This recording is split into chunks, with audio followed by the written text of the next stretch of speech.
and it is time for the faith walk of the day. I want to read for you. It is Luke 16:10 through 12.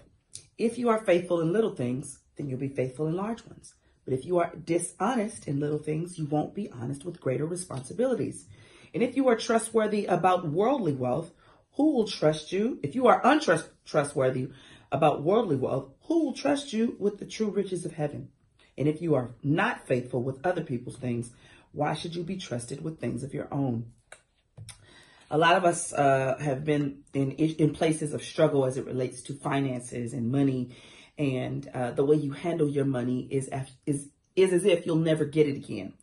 And so you sometimes are dishonest, or sometimes you'll get the hookup, or sometimes you'll deal with things and people that are not pleasing to God and won't bring the abundance of heaven because you're not a good steward over what you have. Even if you have a small amount of money and you have to stretch it. I remember growing up and my mom would write down how much money she had, and then she would write rent, and she would write bills and gas and miscellaneous. And I remember that miscellaneous line, and sometimes it was very low, which means we couldn't do the extras. But she would always write down what her monthly expenses were. A lot of times we are just not honorable with what we have.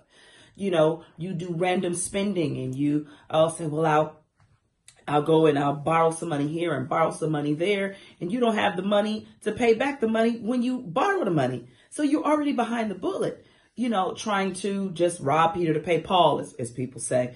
I'm sure you've heard that saying, but the Bible clearly talks about being trustworthy with the small things, being honorable with the small things. And that's how you open yourself up, and how God understands that you're ready to receive more.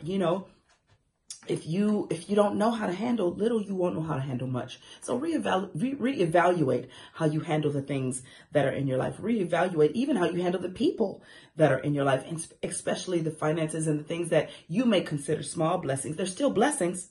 A blessing from God is still a blessing, whether you think it's big or small. Treat it with care. Treat it with respect. Handle it as if you appreciate it, so you become ready and understand how to handle more. All right. If I was not responsible in my church choir, why would God open me up to stand on a bigger stage? And I know some people do get those blessings anyway, and they just don't handle it well. And the blessings feel like they're overwhelming, and you're frustrated, and you don't handle them with grace, and you're not grateful for anything. And you don't treat people with kindness because you're so frazzled, because you didn't understand how to handle the small thing. So the big thing overwhelms you. So learn to handle the small thing. Learn to be appreciative. Learn to say thank you. Learn to celebrate it. When you get something, even though the check wasn't big, say, thank you, God, for this check. I thank you that you'll supply my needs according to your riches and glory. Now, this is all I get. That's not the right spirit, not the right attitude. That's my faith walk. You know what I'm talking about, Griff? This all I get. It's a check. What if you didn't get nothing?